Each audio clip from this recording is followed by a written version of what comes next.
Yo, what's up? Welcome to Kinda Funny Games Daily for Wednesday, September 28th, 2022. I'm one of your hosts, Blessing Adeoye Jr., and I'm joined by Game Onesis, aka Janet Garcia. Yo, what's good? Janet, how's it going? It's going. I think this is my first time with us being live on YouTube since we switched over to YouTube. Yeah. How do you like it? How's the scenery on YouTube? Do you have the chat open? What are the vibes of the chat? Oh yeah, I have the chat open. The vibes were someone said Skylar Forsland said Kinda Funny is delaying games daily again in reference to the title of the episode. The vibes are good. People were saying hello, good morning. Yeah, I feel like it's the same. It's really similar vibes. It was interesting seeing like the crossover to YouTube and seeing so many familiar usernames kind of instantly. So I appreciate people following us to the ends of the earth. My big fear was that we'd move to YouTube and all of a sudden the Twitch kids that I'm used to seeing would disappear. Yeah. And I'm like, oh man, I miss nanobiologists. I miss kebabs and all these people. Yeah. Turns out they follow us wherever we go. Turns out if you streamed on Vimeo, they'd be there too. Exactly. Followers. Really quick, Janet, I don't know on your end, but I can hear Blessing through your mic somehow. Yeah, I can. Just a little okay. bit. How about now? Hello. I think I fixed it. Okay. I probably just had you too loud. I like sat down last Blessing and Barrett as loud as humanly possible. Now I'm cutting out. No, it was just once. It was just first. I think, yeah, it's one so far. If it happens again, we'll get kebab. One of our loyal followers to replace on the show. I want to shout out your Pokemon shirt that you're rocking. I assume that's in celebration of the new Pokemon that was announced today that we'll talk about later in the show. Oh yeah, I definitely think that far in advance when I sat down this morning. Yeah, I mean, absolutely. we happened to all be wearing Marvel stuff yesterday when we reacted to the Deadpool content. So I'm just saying, like, you know, the best laid plans are just accidents. You know, you're saying we set the tone for the news. Yeah, because of what we choose to wear that day. Yeah, because you were wearing the Marvel thing. Tim put on his Kinda Funny Marvel shirt, and I had my button up with the Avengers on it yesterday. So. Yeah. I got a DK64 shirt that I can bust out right now that I can wear. You know what I mean? Barrett? Don't tempt fate like that, Bless. You finally get some DK65 action up in here. Janet, have you had one of those things where people keep asking you to play the same game because they think it'll be your jam and they don't stop asking you to play it? Yeah, I mean, normally it's just one person asking me one game, but yes. Because like I've been having that recently with the release of Xenoblade Chronicles 3, where I swear every 2 days somebody hits me up and is like, "Bless, you gotta play Xenoblade Chronicles 3." Well, are you a Xenoboy? No, I'm not. Like I tried playing the first one when it came out on the original Wii, and I got a few hours in, and I was like, I'm gonna play the last story instead, and I played that. In Xenoblade Chronicles 3, I booted up, I played the first hour, and like it's not that it's bad or anything. It's just that I feel like new games on the Switch have this thing for me where I'm like, they all just look ugly. And this isn't a shame Xenoblade. Like, it's not Xenoblade's fault that the Switch is not powerful hardware anymore. But like, it's that first hour thing of like, I could play this or I could play a really good looking game on the PlayStation. And again, nothing against like the content of Xenoblade. I'm sure it hits, but that's kind of the disconnect I have with it right now. There's definitely a lot of dusted and busted energy over at the Switch, especially for stuff that, I mean, I feel like if anything, Xenoblade is probably one of the better looking games on Switch in a sense. But yeah, I mean, there is a bit of a drop off, I think, but I don't know. It can still be worth going to. Like, I'm kind of back in my Switch era, I think, because of Splatoon 3 and Tinykin and a couple other key players. But yeah, I think specifically the last Direct, I was like, wow, sometimes the Switch does not look good. Someone should fix that. When you see the Sifu trailer, it's like, whoa, like I can't believe this game can have such a downgrade. And it's the thing now where I've been tweeting about like how I've been connecting the dots on some of my tastes in video games, where like I beat Inscription and I was like, man, I really love that. And I'm like, man, I love this for the same reason that I love these 3 other games, right? And then I brought in like Nier, Persona, and Final Fantasy VII Remake into it, where I'm like, oh yeah, like you give me a really cool, unique combat system, you give me a sense of humor, you give me wacky vibes, you give me like some existentialism, and I'm there, right? And like this morning I tweeted out like 4 more games where I'm like, oh yeah, connecting more of the dots. You know, I love 13 Sentinels, I love Cyberpunk, I love Deus Ex, I love Katana Zero, and all these games sort of have this like cyberpunk / sci-fi like crazy vibe, but with also like really great dialogue choices and yada yada yada. And then yeah, folks responded being like, yo, you should play some you should play some Xenoblade 3. And I'm like, oh, I probably should play some Xenoblade 3. The question is, will I? That's the bigger question. Yeah, And the answer is probably, yeah, in 2023 or something.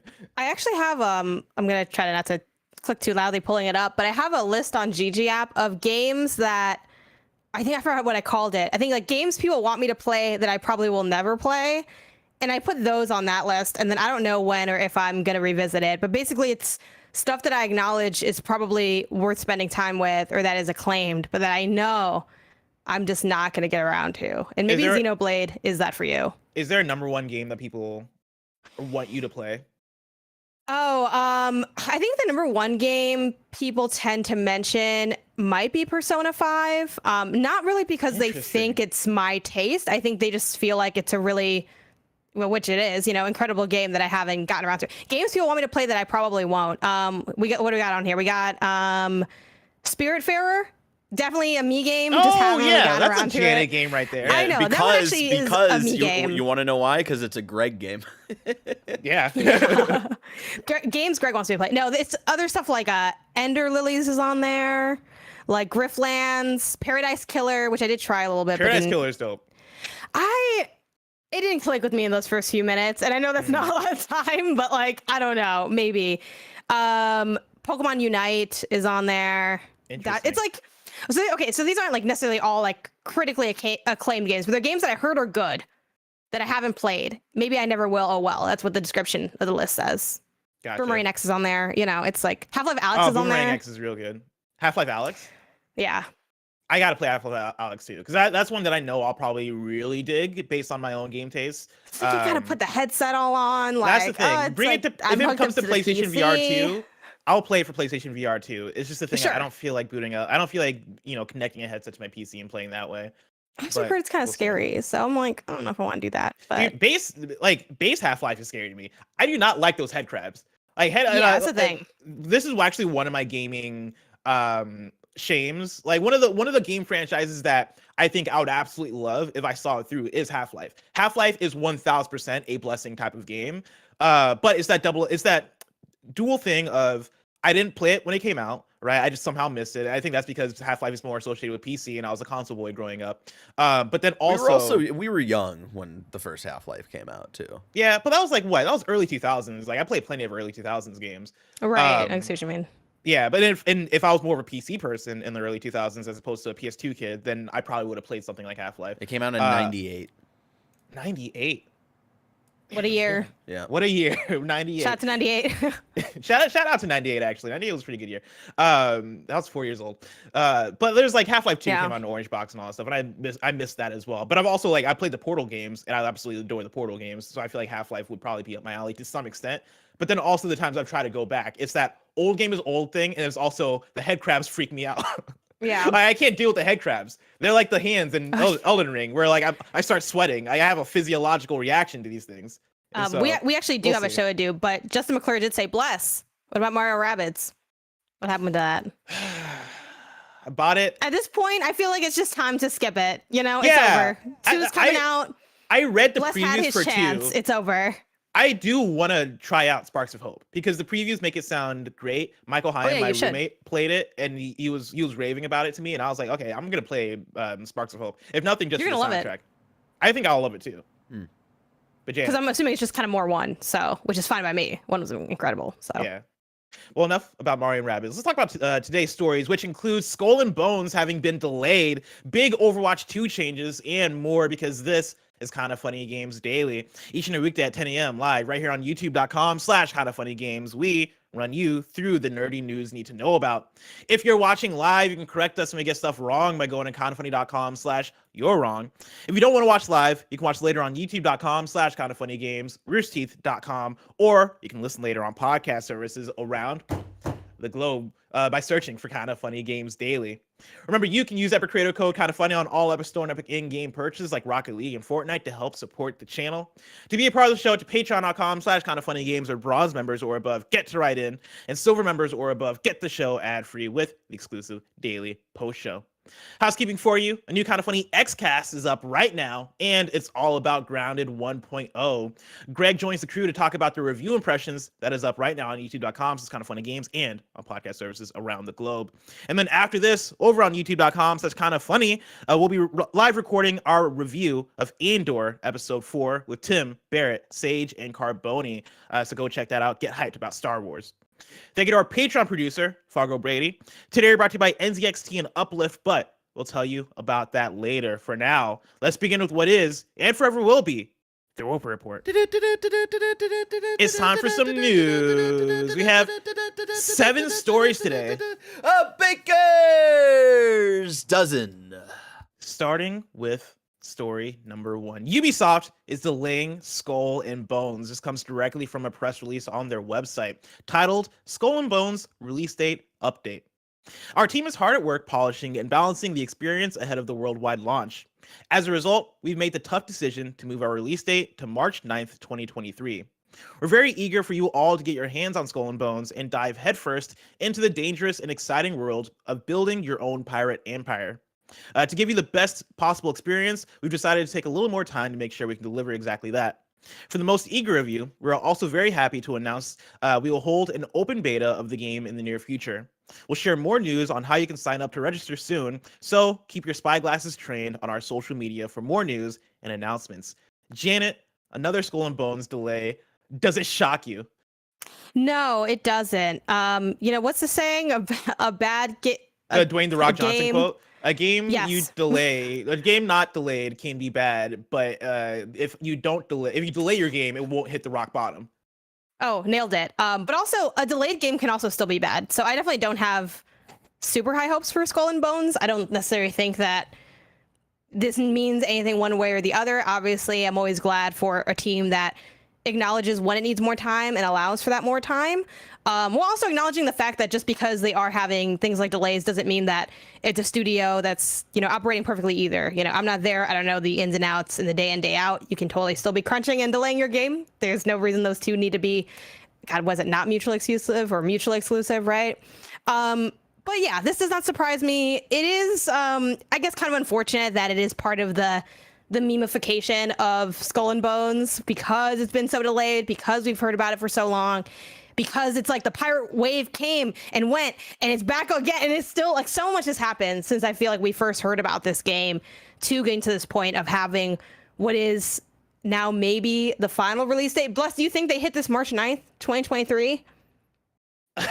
Look, I think they either the ship on March 9th? I don't know if they have a good tagline. They either hit it or it gets canceled, one of the two. And at this point, I don't think it gets canceled because I think you just I think you would have canceled it at this moment, right? If you're gonna delay it another time. And I don't think they want to delay it out of the fiscal year. I think that's why they kept it. They delayed it as far as they could too. Yeah. Yeah, I think this is coming out. I just don't know if it'll be good or if it'll be supported for very long. Oh, but it's going. You're gonna play this game. You're gonna play this game. Wait, are you saying Ubisoft is saying we're gonna play this game, or people out there are gonna get we're putting this game out there. You will be playing we're this releasing game. This. Will it be a good time? I don't know. Will it be a long time? Probably not. But y'all gonna play this game and sign up for the beta if you're interested, because that's the thing is, going back to the Dwayne The Rock Johnson quote, a delayed game inevitably can be good or whatever. It won't hit rock bottom. I don't know if Skull and Bones is gonna be good. If I had to sit, and I don't want to sit here and just be mean to Skull and Bones and just dunk on this game. I don't think this game is gonna be good. And I don't know many people who think this game is going to be good. Yeah. Even delaying it, I think at the core level of what the game is selling itself as and what it's trying to be, I don't know if there's a wide audience for it. I think there's probably a small audience for it. I'm sure there's people out there that are like, yo, I do want to live the pirate adventure and just control my ship and get into these battles and get into these sea battles. But when I think don't want to play Sea of Thieves. But I don't want to be, and that's the other thing is, when I think of the people who do have that pirate fantasy, I think Sea of Thieves fulfills that so well. And from what we're getting out of the Skull and Bones trailers that we've gotten so far, the gameplay breakdowns, it seems like Sea of Thieves is doing that more so and doing it way better. You can actually board and unboard your ship in Sea of Thieves, right? You can go on islands, you can search for treasure, you can hang out with friends. In Sea of Thieves, or rather in Skull and Bones' defense, Sea of Thieves has had many, many years of support to, I think, get to where it is today. I think the game that Sea of Thieves is now is very different than what came out at launch. The core ideas obviously are still there, and I think why people bought in was because of that core idea. But that being said, too, like we're kind of speculating, right? Ubisoft historically, I don't see them doing long support to have that full cycle if it ends up needing that. So it's like, okay, what are the odds of either them supporting it long enough to have it grow into what it could be, or it coming out to be, fire out the gate? I feel like neither of those odds is great. Someone in the chat did point out the like, oh, Bless said doesn't want to be mean in the game, but here he's being mean. Here's the thing, like, I'm not going to sit here and lie to y'all. There's nothing about this game makes me think that it's going to be a banger. I don't know. Am I wrong? Tell me in the chat what thing is like. There's a difference between like you're wanting hanging to your be mean hat to on. Like I don't want to be mean to anything, but there's a reality that we have to talk about here, which is this game just doesn't seem like it's it. Right? We could be wrong. We're open to being wrong. And I hope I'm but, wrong. The reality is, like, I'm not, and this is kind of my barometer now that I've been playing in your twisted little league, Bless. The question is, would I pick this up in my draft? And the answer is no. And I feel like it's been interesting playing that game in terms of thinking of how stuff will land, because it really has shifted some of like my perspectives on what do I really feel about a game. And sometimes I think it's nice to be cautiously optimistic, but other times, like, you have to acknowledge that, for you don't really have a lot of faith in it. And I don't. Maybe I'll be wrong. I've definitely been wrong before, but I'm not wrong often. So there's that. That's very true. And here's the thing. Also, Blessing hates pirates. Pirates aren't. Pirates not your thing. Even though I still think you should check out Our Flag Means Death on HBO. Great show. I watched the first like 5 episodes. Oh, fantastic. Our Flag Means Death. Actually, no, that's a lie. I'd watched the other one, the vampire one. Not our flow. Other one. Oh, What We Do in the Shadows. What We Do in the Shadows. Gotcha. My friend that I watched it with really loves that show, and I had to sit there and just act like I was not having the most boring time of my life. Oh, damn! Hot take. That's just not my type of show, man. Okay. I hope you're not watching. Do they know that you didn't like it? Or are you breaking the news to them right now? I didn't tell them that I liked it. I didn't go off on the show in front of them. But he was being polite, which I was being polite. Okay. Bless, I'll watch the show for you, even though I'm, I respect that. You're a good friend.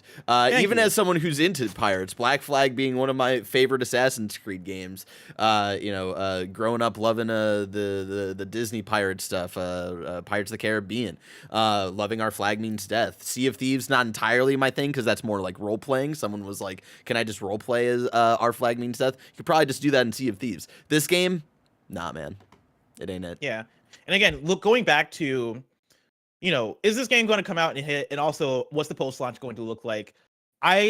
When we're talking about that, right? For me, I have to go back and look at the other Ubisoft games that have released recently. And when we're talking about that, right, we're talking about games like Roller Champions. We're talking about games like Rainbow Six Extraction. We're talking about games like what was the one that Riders Republic, and like. Look at the state and quality of those games at launch and the state of quality of their post-launch. When was the last time we talked about Rainbow Six Extraction? That game came out this year.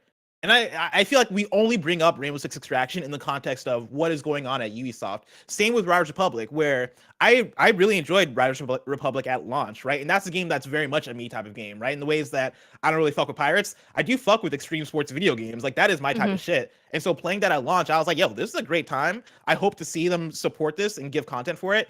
And a few months ago, Greg hit us up in the Slack and was like, yo, I got codes for season 4 of Riders Republic. And I was like, you're lying. There's no way there's a season 4. Because where were seasons 2 through 3? I somehow missed that, right? And like Road Champs is another one that came out earlier in the year. Week 1, I think we had an okay time with it. I had a fun time for like the 2 days that we played it. I think I played it with you, Janet. Yeah. I couldn't tell you a thing about post-launch content for that game. Could you?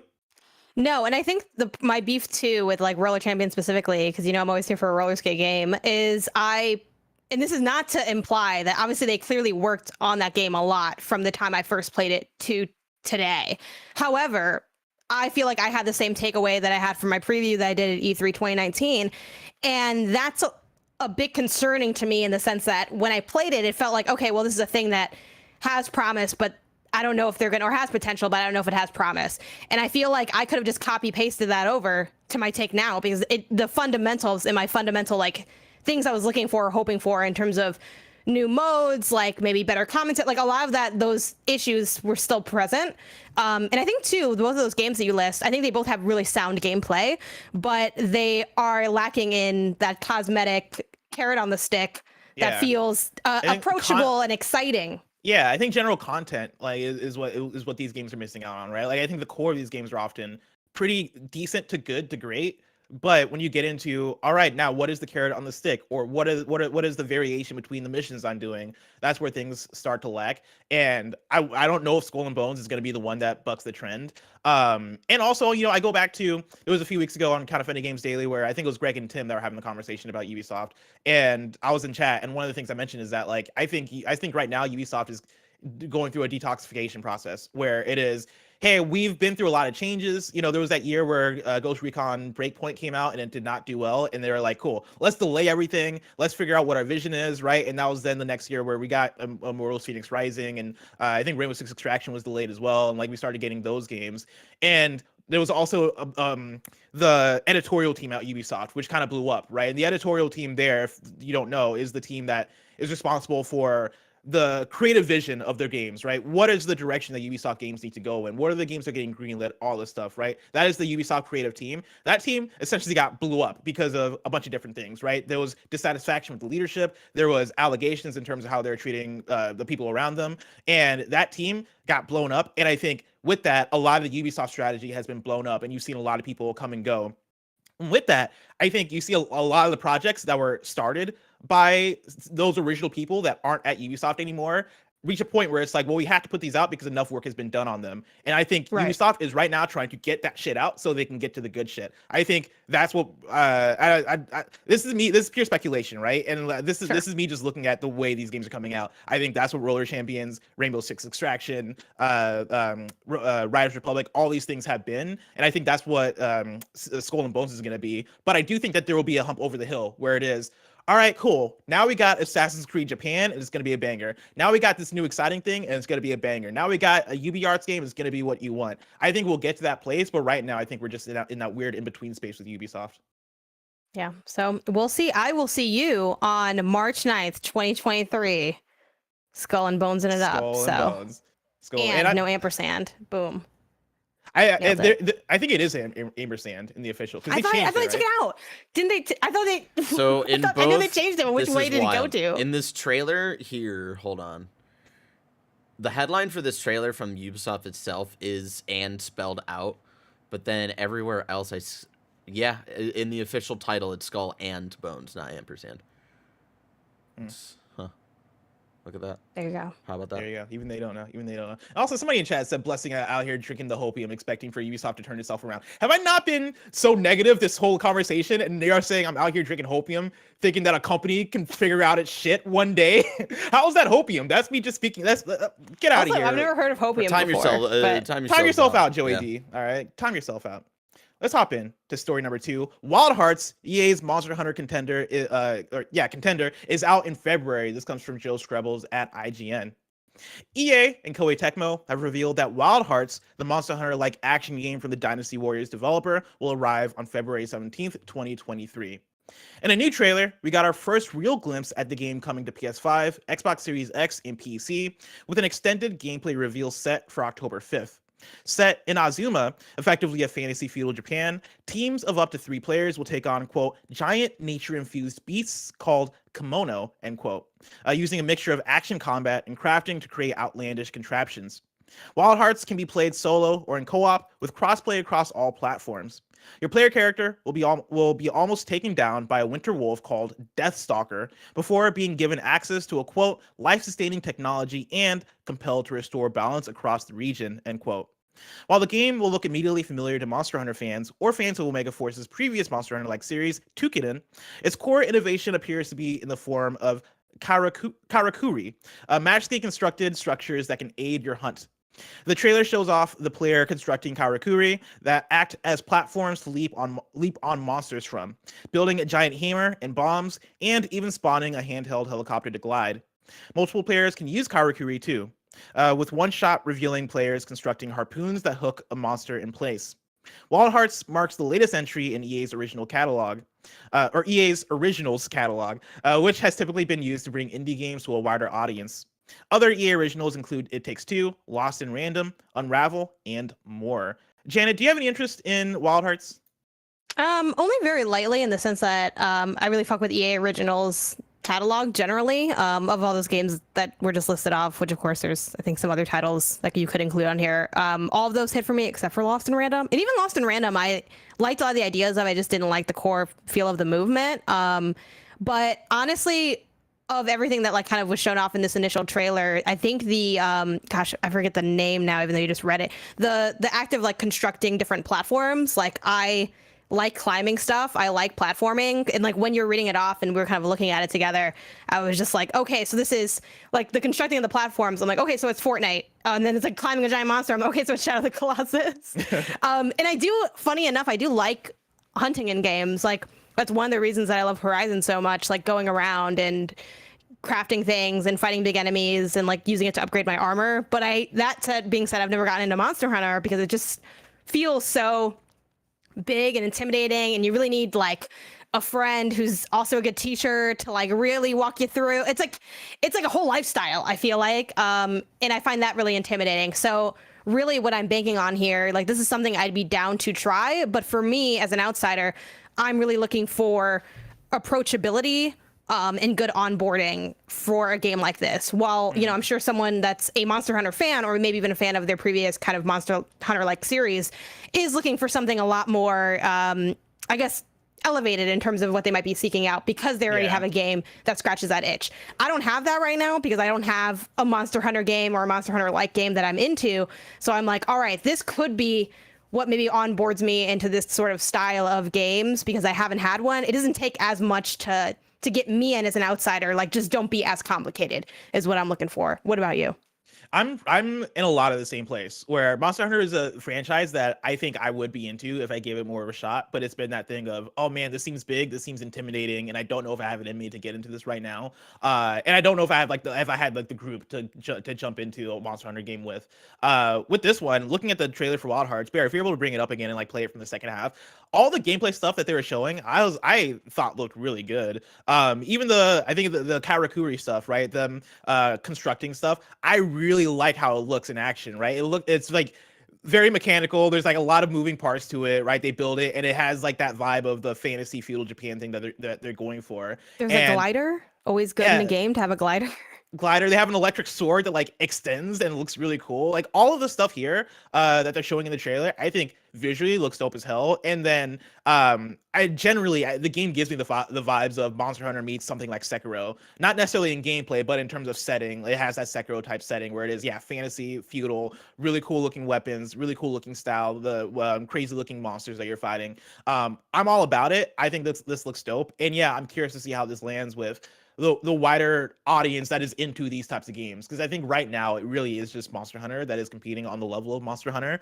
I know you have other games here and there, but like there's not anything that's like really like going up against Monster Hunter in a bigger way. And not that Wild Hearts will necessarily, but I don't think it hurts to try, and I do think there's space for multiple of these types of games to exist.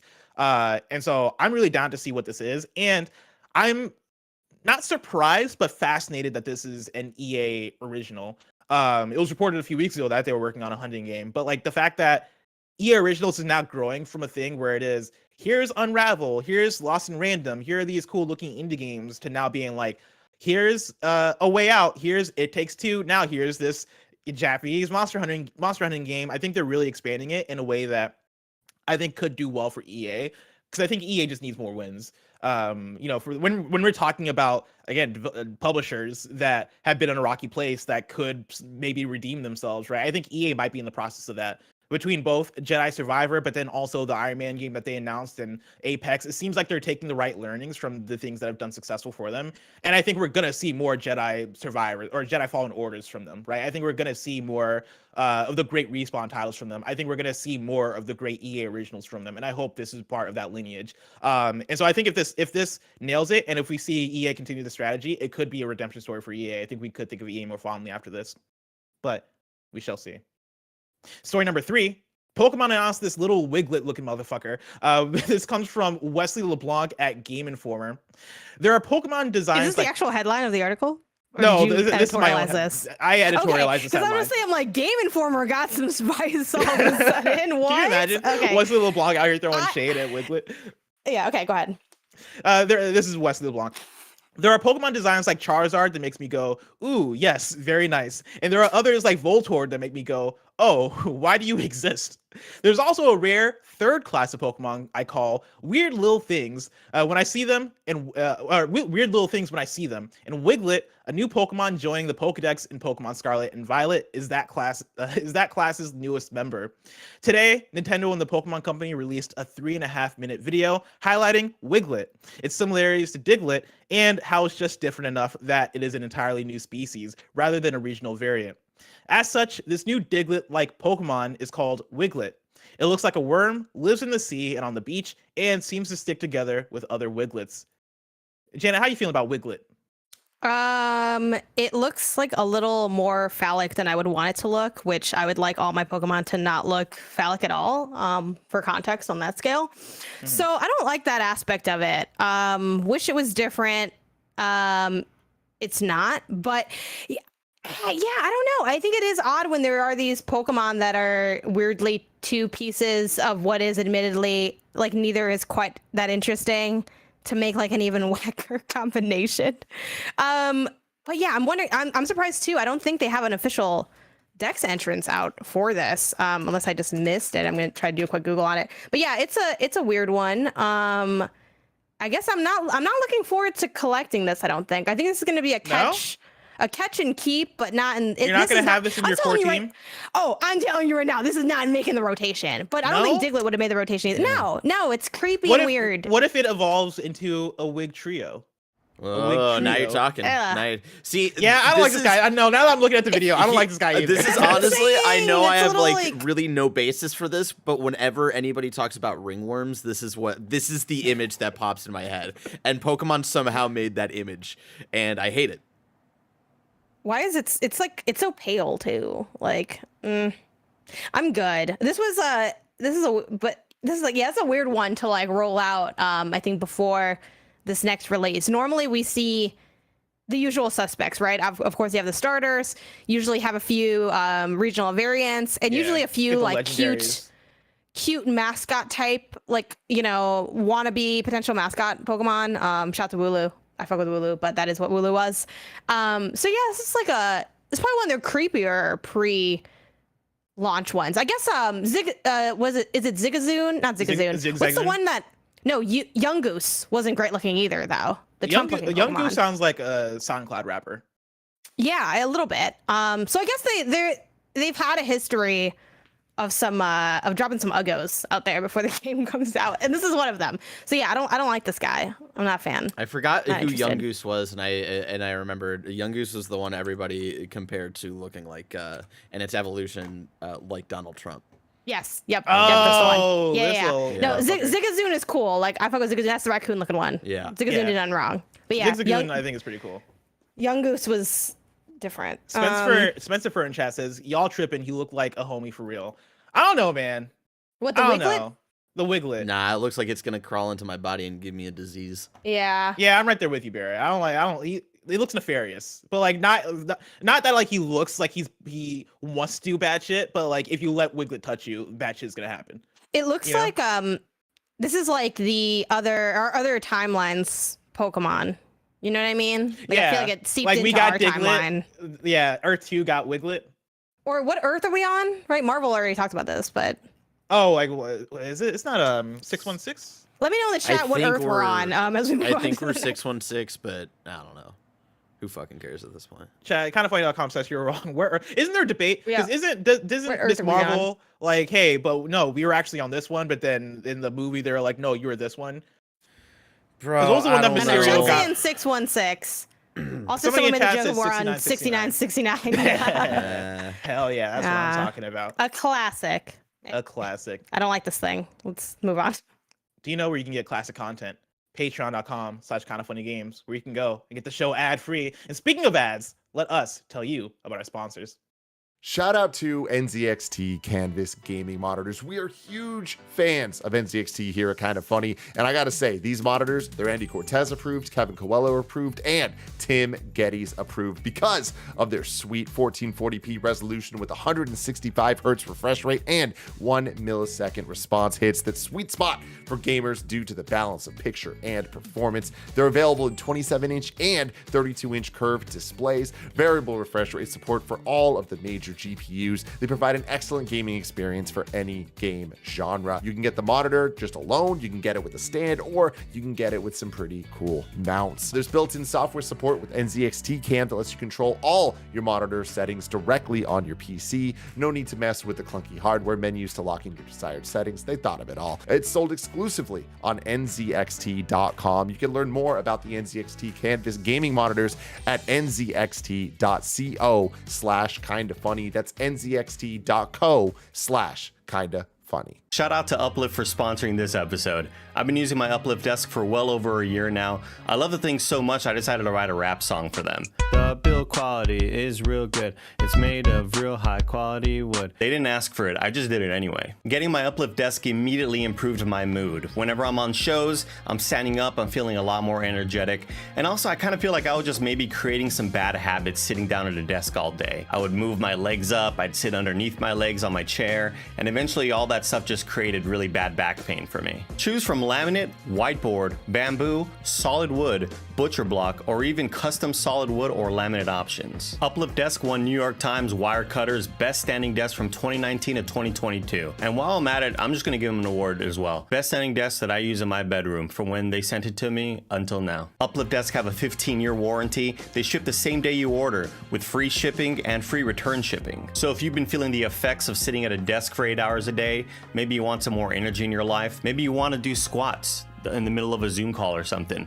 uplift your life. Go to kindafunny.com/uplift. Story number 4. It'll take new players about 100 matches to unlock all original heroes in Overwatch 2. This comes from Wesley LeBlanc at gamesindustry.biz. That is not right. Wesley LeBlanc at Game Informer. That's the right website. Overwatch 2 I was players. like, man, he's everywhere. Yeah, I was like, Wesley LeBlanc is hopping. What in the world, I mean, that's man? possible. I don't know Out here his career, hustling. so. Overwatch 2 players new to the series will have to unlock the original characters, meaning that cast won't be available on day 1. This news comes from a new Overwatch 2 blog post as reported by Destructoid. In it, Blizzard says a consistent piece of feedback it has received is that new players feel overwhelmed by Overwatch's hero pool and various modes. As such, the team has implemented a new first-time user experience, or FTUE, designed for Overwatch 2 players who have never played Overwatch. The new FTUE addresses that feedback directly. In Phase 1, players will need to unlock the game's modes and chat functions. This happens rapidly, Blizzard writes in the blog post. Then, in Phase 2, players will unlock the original Overwatch heroes by playing approximately 100 matches, according to Destructoid. It's important to note that this is just for the original game's heroes. New heroes will be unlocked through Overwatch 2's Battle Pass system. Competitive play can be unlocked by winning 50 quick play matches. However, Blizzard says, quote, most FTUE restrictions are lifted while in a group, so new players can team up with their friends at any time to play almost any game modes. Competitive is the exception, though. Quote, while this new FTUE process helps players join the fun, it's also an effective way to discourage disruptive behavior and cheating, the blog reads. Quote, FTUE is an investment to complete because it takes time to unlock game features. Competitive, specifically, cannot be accessed without winning matches. Disruptive players are unable to immediately affect the larger community, with things like voice chat and match chat unlocking later in FTUE. Brand new accounts made by cheaters or disruptive players will have to play through this experience, giving us the chance to identify suspicious accounts before they enter other game modes, end quote. If you have an account with Overwatch playtime on it, or if you own the Watchpoint pack, you will not have to play through the first-time user experience, Blizzard says. Janet, I forget, are you an Overwatch person? Have you jumped into Overwatch before? I've only played a little bit when it came out because everyone's like, this is the second coming of Christ. And I was like, I guess I'll play it. Then I was like, whoa, I don't know this genre of game. I don't know what pushing the point means. And then I figured some of that out. And then I was like, I'm going to leave. That's my history with Overwatch. You played a lot more though than that, right? Oh yeah, I played a lot of Overwatch. I was one of the people being like, yo, this is the second coming of Christ. I was one of those people. Yeah. So, well, I feel like obviously this is going to be more geared towards you in that sense of you have like weight and like, I mean, how do you feel about this whole thing? It's like a big deal. I mean, it is geared towards me, but it's not at the same time because I'm not gonna have to deal with any of this shit because I have the hours in Overwatch, Right? And so I'm gonna hop in, and it's gonna be the same game to me that it always has been. Whereas for somebody who's hopping in for the first time, like Janet, if you wanted to hop in to Overwatch for the first time, right? Like now you're gonna have to grind for everything, right? And like grind might be in the case that they're explaining it, grind might be a bad word, but the way that they're framing it is, hey, this is gonna help ease you into the process, which. I'm of two minds with it, but like Janet, for you as somebody who again hasn't played as much, does this make the idea of hopping back into Overwatch, like does it make it a better idea for you? Like, does this make you want to hop in or try it out? I don't really take it one way or the other personally because I already know what the base gameplay is, and it's not really my thing at this point. Though I'm always willing to like be drawn in because I had the same thing with Fortnite where I played it a little bit and I was like, yeah, this is an amazing game, but I'm not going to keep playing this. And now I'm like, well, I was all in on it. And then like, I like stopped and I'm coming back in. So the bug can kind of get you at any time, you know, at any time the Wiglett can strike and you'll just be like, this is my life now. So I'm open to that, obviously. Honestly, the idea of like the first time user experience, maybe this is like a hot take. I think it's kind of fine because I think the rationale is sound. It is really overwhelming. And I feel like if you are someone like you who's played, and you can skip this, I don't really see, I don't personally see a problem with it. I'm sure there are people who are maybe upset that they can't just have everything at once, but I feel like I don't know if that's a big enough population to, like, you know, if you're coming into the first time or you haven't played in a long time, it's like you know what you're missing, you know what I mean? So I feel like it's totally fair. I think the headline seems a lot more shocking than it ends up being. Like when I first kind of was looking into this or how people have been sharing it, of just like, you won't be able to have them all. It's like, yeah, well, if you don't have that data, then yes, that's true. But if you do, you can just go in. And I really actually like that being a bit of a split process. Splatoon does something similar where if you have data for 3, if you have data from 2, they let you like buy later weapons. I will say that has its own problems when it comes to like, oh, I'm matchmaking with someone that has like way better stuff because they have the data. So that gets a little dicey. Obviously, that's casual versus competitive, which Overwatch also has a similar split of having those kind of different sectors of their game. But yeah, this seems fine. Again, I think until we actually get our hands on it, we won't be able to more further assess whether or not this is a good or bad onboarding process or what people might want from it. But I think the rationale is sound. I think 100 matches probably goes by a lot quicker than you think it might. And I do think a lot of aspects of Overwatch are overwhelming if you've never played. So yeah, I mean, I think this is fair and fine. What about you? Yeah, I think it comes back to we gotta get our hands on it, or people have to get their hands on it and judge it for how it's balanced. Because when I read it on paper, they say 100 matches to unlock everybody. That seems excessive, right? Hey, win 50 quick play matches before you can hop into ranked. That again seems excessive, but I wonder if it goes by way quicker than you'd imagine. It's funny because 2016 Overwatch at launch is a different Overwatch than what exists today. And 2016 Overwatch at launch, if you asked me, I would have been like, no, it's not overwhelming at all. Like, it's pretty easy to get into. And I like the freedom.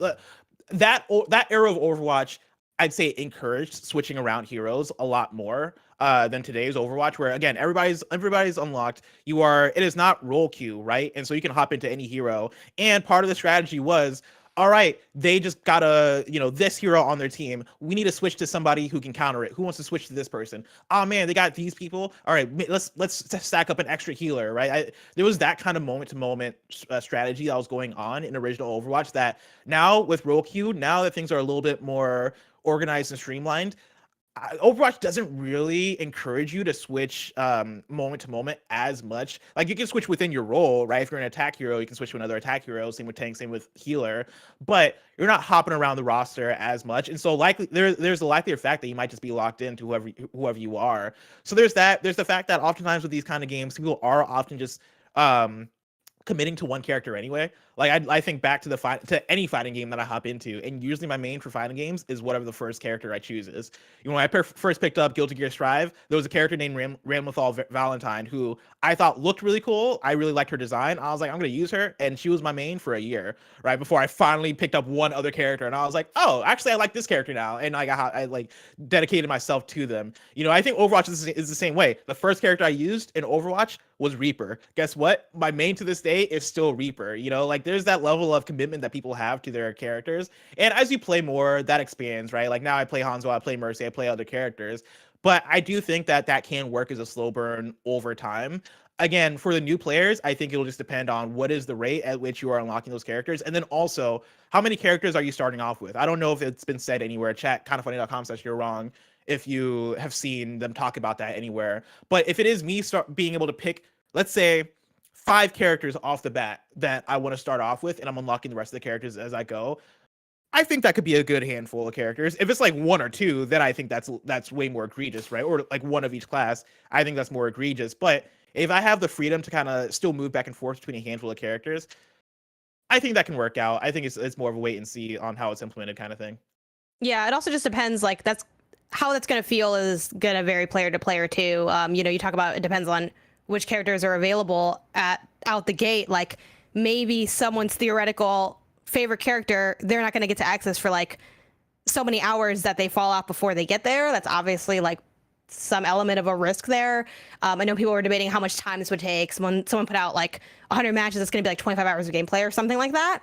Let's use that as an example. That is a high number, but again, it's a contextualized number within the genre of the game it is. Like, it can take me a long time to see, right? Sackboy's Big Adventure, still playing that. It's not that long of a game. It's just taking me a long time. That's a different vibe than when I sit down and play Fortnite. Sit down and play Splatoon. Like right now I have like 35 hours in Splatoon, and that game came out like 2 weeks ago. And that's because I haven't been able to play more. Like that's not even what I want to do so much more than that.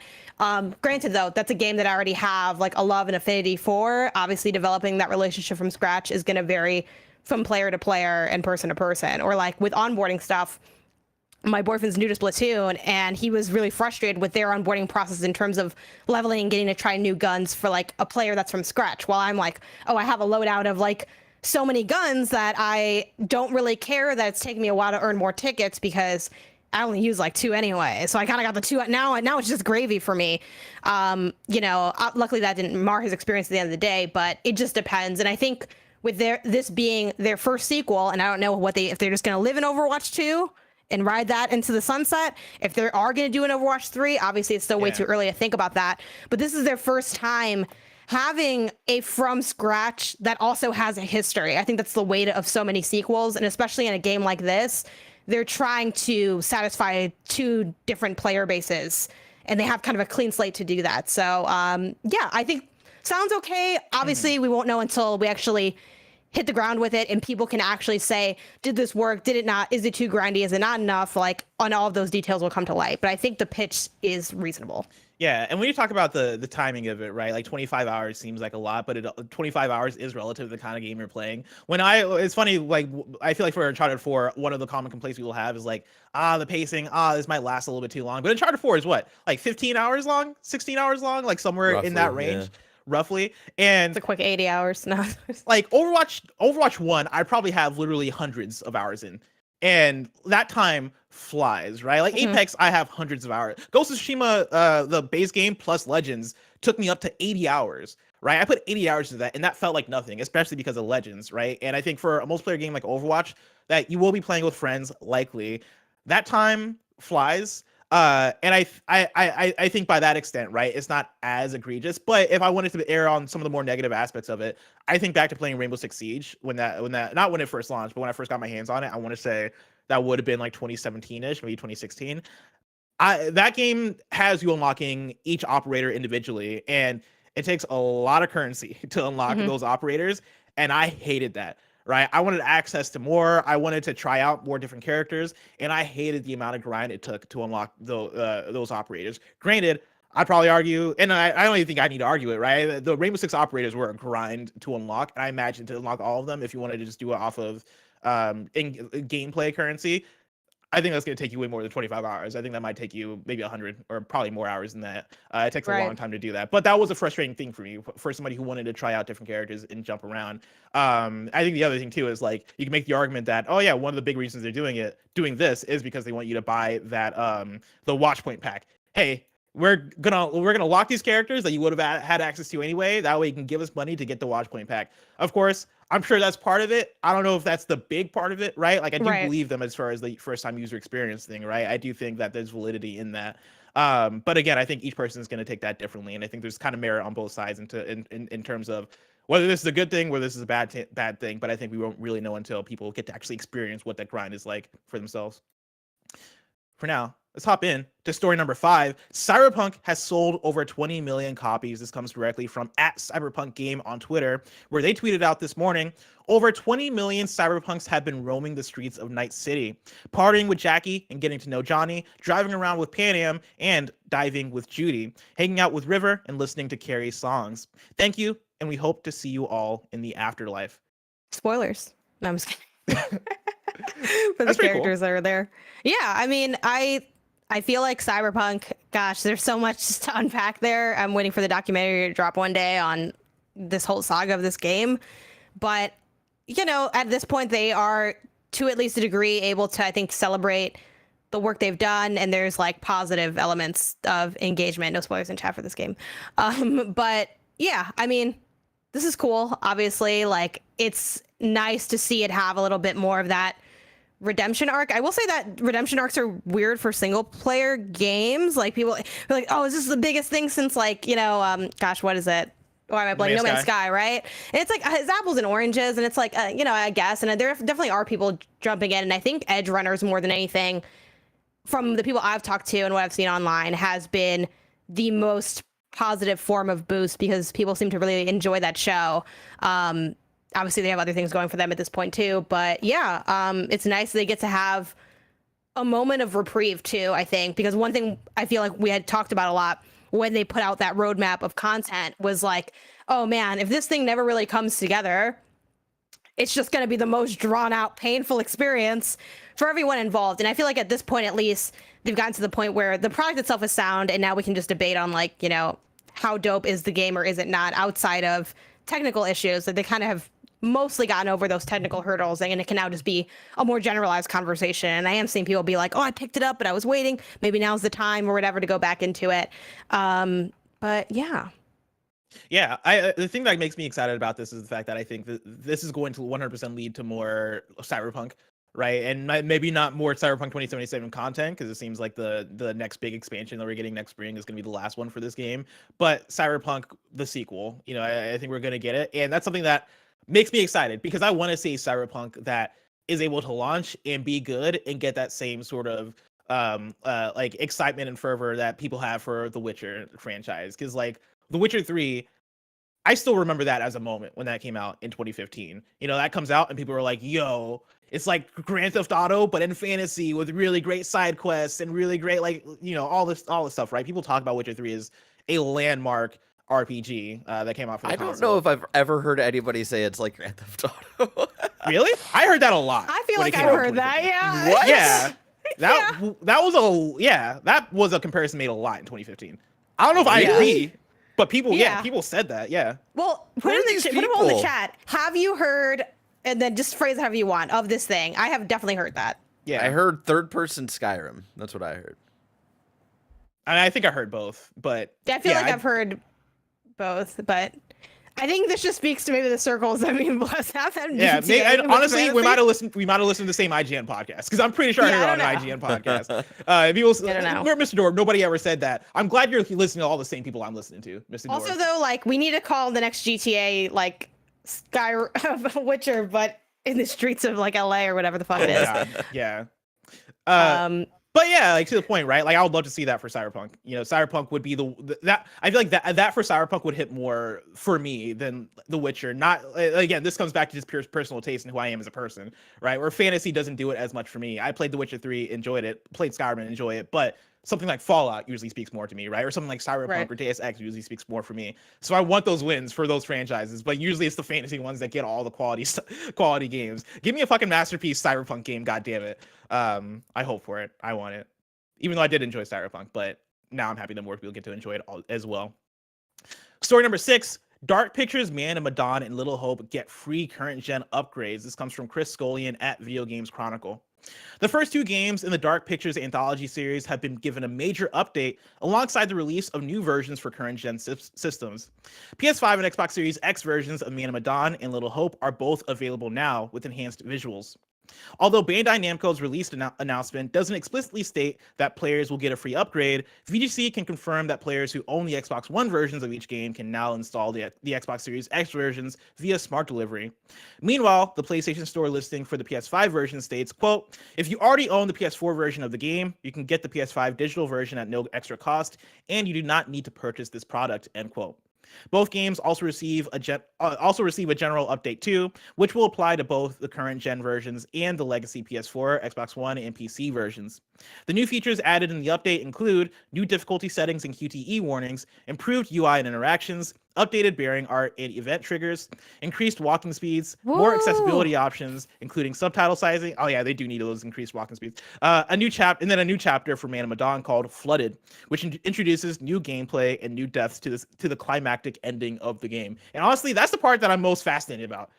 They're just sneaking out some new Man of Medan Why are these games DLC? just updating with new endings? Because Deathloop also apparently has a new ending or an expanded ending now. Yeah. That it had its like little update. Deathloop, I think, needs it. Man, I don't think anybody was asking for Man of Medan to add another chapter to its ending with new deaths. Well, That's so random. Man of Medan, though, I feel like I don't even have my hand on the pulse of like the critical reception of these games at this point, even though I'm too close to see the forest or the trees or whatever the fuck. Isn't Man of Medan kind of the one people like the least generally? Yeah. Okay. Yes. They get better as they go. Maybe that's why. See, I don't necessarily agree with that, but that is what people say. Yeah, I mean, maybe that's why. Maybe that's part of their desire, or maybe they're just trying to like, hey, how can we make these releases a little bit better? And maybe, I don't know if they have a plan to release like maybe like a collect, now the anthology's done with, they just have the next game coming out and then it's over, right? Technically season 1 or chapter season book 1 or I sound deranged if you've not been following this game. So the way these go out is it's the Dark Pictures anthology, and there's different games that are part of the anthology, and they're all separate stories, that are just kind of like Goosebumps, right? But then at the end they're like, actually, we're putting a game out that's gonna tie them all together. It's called With the Devil in Me, right? Wait, is that The Devil in Me supposed to tie them all together? Yeah, you didn't see that? It has like all the it's in the trailer, so I don't think it's a spoiler. I do know the last. You finished. It has all the characters in it. I did not finish the Well, the other one is not in the Dark Pictures anthology they put out. Not the quarry. I'm talking about the one from last year, where they went the one that took place in the war. The Iraq one. The Iraq War, yeah. The Iraq War one, which I feel like we don't talk about enough. Honestly. Yes, that was great. But like they had a post-credit scene where I was spoil. Well, I'm not gonna spoil, but like post-credits where I was like, that is the trailer for the next game. Well, no, there's like 2. One of them is the trailer for the next scene, but there's another post-credit thing that's like, what the fuck is going on here? Why are we doing this? Where they're like walking through a thing where it's like, are you connecting dots? What's going on here? Yeah, but I didn't get the vibe that Devil in Me was gonna bring it all together. Yeah, Jen, I Devil think in Me shows in the House of Ashes, by the way, is the Iraq War. Am I thinking of something else? I feel like, Devil in Me, it does have like those characters from like everything. It's like on a Saw angle, and it has like characters from the whole anthology in it. Wait, okay, I knew the Saw angle. It has characters from the rest of the anthology? Yeah, well, if you're right about this sounds fantastic. Am I wrong? Let me know in the chat. Am I wild? Have I just been seeing a different fan made cut or something? I'm like 99%, because I remember being annoyed where I'm like, I thought the whole point of the anthology thing was that they can all stand alone, and people always do this. That's what spoilers for What If. Marvel also did that with What If. They're like, they're all separate. Then they're like, actually, we're gonna tie it all together. I'm like, stop tying things together. Just let your stuff be out there. But anyway, I do actually like these games. I know I sound very mad. But I love this genre, so I demand a lot of it, and I don't necessarily get a lot out of it. I'm glad they're getting the updates. If you like games like this, there aren't a lot of them out there, so I think they are definitely worth playing, and I usually have some degree of fun with them, and there's varying degrees of quality within them. So anyway, that's my Dark Oh, yeah. Pictures rant. If Let's we move on. were talking about you're wrong today, talk about like, oh man, today's gonna be a you're wrong. Listen, you can't you're wrong me for saying I heard somebody compare Witcher to GTA. That's not a you're wrong thing. That is a factual y'all been thing. getting honestly, people have been getting really liberal with these you're wrongs, and it's time we like Calm down, set the people kebabs. straight. Because sometimes y'all just be editorializing that you're wrong. You're wrong is for things that we have said that are factually incorrect. That is all it's for. It's not your time to be like, oh, did you see the thing? No, I didn't see it, or I saw it and I didn't care and I didn't put it in here. Okay. When we open That's up what's at kindafunny.com/I want to be a part of the show, we'll let you know. Yeah. Thank you. Anyway. This person in timeout. Continue on so we can get out of here. All right, last news story. Story number 7. PS Plus games for October have been revealed. You're getting Hot Wheels Unleashed, Injustice 2, and Super Hot. And might I say, that is a fucking banger month for PlayStation Plus Essentials. Super Hot, great game.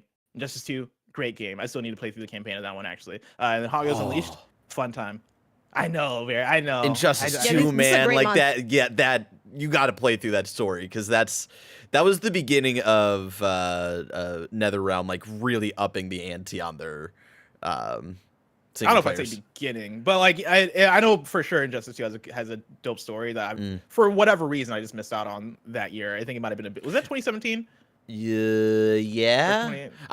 Not the beginning, but definitely that was like the first step in like their presentation for sure. Okay. Of just like how beautiful the game looked and all that stuff. Like it was on another level for sure from their previous stuff. Or Also, people Hot talking about Wheels the Unleashed, graphics. fun time.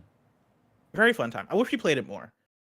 I Oh, wish we had more. I streams played with it all the time. Blessing. Where were you? Oh, did you? Where were you? I played through the wish we had entire more Kinda Funny campaign. streams. Because the first stream we did, where we slowly realized what the game was. Yeah. That was such a great time. Where we were like, oh man, okay, these races are fine. All right, whatever. Then we get into the custom made tracks, and we're like, oh, it's just Trackmania. Like, this is just Trackmania. This is fucking amazing. That was such a good stream. And I wish we had more of those. Barrett, if you want to play Hot Wheels Unleashed sometime, let me know. I'll play with you. Want to do some of those tracks. But Barrett, me and you playing Hot Wheels Unleashed on PS Plus, probably just so far away.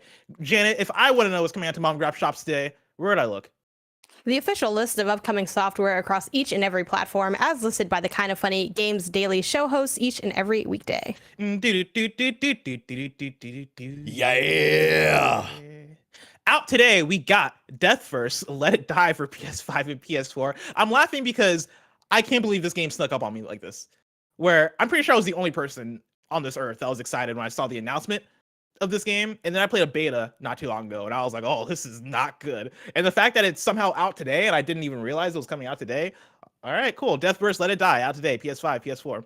Destroyer, the U-Boat Hunter, is out today on PC. Lakeside Early Access is out on PC. Tip Top Don't Fall is out today on PS4. Ancient Aliens, the game, is out today on PC. Never Awake is out today on PC. And then this is missed from yesterday. Rick from Rick and Morty has joined Multiverses. That's right, Rick from Rick and Morty. You can now play as Rick from Rick and Morty. New date for you, PC Building Simulator 2 is launching on October 12th on PC. And then deal of the day, this War of Mine Complete Edition is $1.99 on the US eShop, so hop on that. Now it's time for kindafunny.com/you're wrong. Where you write in, let us know what we got wrong as we got it wrong. So for those who are watching later on YouTube and listening later on podcast services around the globe. Nano Also, says, I'm Googling, and now I can't find anything about that Dark Pictures thing. So maybe I am wrong. I think you maybe just that's my you're completely wrong. dreamt that. I think is Was there like a teaser though? Then at the end of House, maybe I'm mixing it up with the House of Ashes. No, that's what I'm saying. Is that House of Ashes? There are two things that happen after the end. Okay. One of them was a post credits of like what happened after the story that seemed like it connected to other Dark Pictures shit. But then the other thing that happened was the trailer for Devil and Me. That was just the Saw. You know thing. what? It probably all like just kind of blended together. Okay. I feel that. But honestly, if there was a Saw Dark Pictures anthology game that had all the characters from the other ones, That's what are you thought kidding this me? was. That would be sick as hell. I'd be all about That's that. what I thought it was. I'm still gonna play it, but anyway. I mean, My bad. I'm gonna play it too. I can't wait for it. NATO says, bless, you implied that you can't get off the ship in Skull and Bones, but you can. But you're right in a way that it's not the same as Sea of Thieves, where it's less exploration based. I know. You originally couldn't though. That was the whole thing. You originally couldn't. You were just the ship originally, and then now when you get off, and then they disappeared for like 4 years and then came back. So Nano, it's not his fault because that's just what we assumed for years. Yeah, and it's also like the point the get off the ship stuff is less about like in Skull and Bones, it's like a hub area where it's first person and you're talking to people to give you quests and buy shit, right? When I say get off the boat, I'm talking about Sea of Thieves, jump in the water, board somebody else's boat, stab a man, sink their boat, hop in the water, find a treasure at the bottom of the sea, bring it up, and you and your party celebrate. That's what I'm talking about when I'm talking about getting off your boat in Skull and Bones. Also, I looked into it because I think Owen Jesus in the chat was kind of freaking out about it. But this Ancient Aliens, the game is like, I was like, the thing from the History Channel, and it straight up is. They made a game from the show from the History Channel about ancient aliens. So there you go. Hell yeah. Wait, is this you showing it right now? This looks different than I thought it was. Yeah, going I would not to. have guessed it looked like this. It's like a top-down strategy survival game, it looks like. Or no, not even survival. It like looks like a Sims kind of It's like a building sim. sim thing. Yeah. It's like a tycoon type of game, but for aliens. Huh. This is, I imagine now this is what the show just assumes what happened in history. This is like the same show where they have the meme, right? The Yeah, aliens. dude, the guy going. I was about to mention the meme. Yes, That's so it's awesome. a meme game. Good for them. Tomorrow's hosts for Kinda Funny Games Day, they're going to be me and Tim. If you're watching this live on YouTube right now, after this, over on Twitch, is going to be Mike, Nick, and Andy playing some Modern Warfare 2 beta. If you want to catch that stream later, you can subscribe to youtube.com/kindafunnyplays. But also after this, over on youtube.com/kindafunny, Barrett, what you doing the screencast for? We are recording Screencast Live over on youtube.com/kindafunny for episode 4 of Andore, which was a really good episode, and I can't wait to talk to the rest of the Star Wars crew about that. We'll be going live soon after we're done recording a certain post show for a certain show called Games Daily. Star Wars and/or what? I'm just kidding. I know it's not a great joke. It's not. A I great know joke. my dad made the same fucking joke 2 weeks ago. It's such an easy joke to make. I know. It's dad humor. That's where you're at, Bless. That's what you've sunk into. I'm finally aging. Of course, this has been Kinda Funny Games Daily. Each and every weekday live right here on youtube.com/kindafunnygames. We run you through the nerdy news you need to know about. We have a Patreon post show for those that are subbed at the silver level of patreon.com/kindafunnygames. So stick around for that. Otherwise, until next time, Game Daily.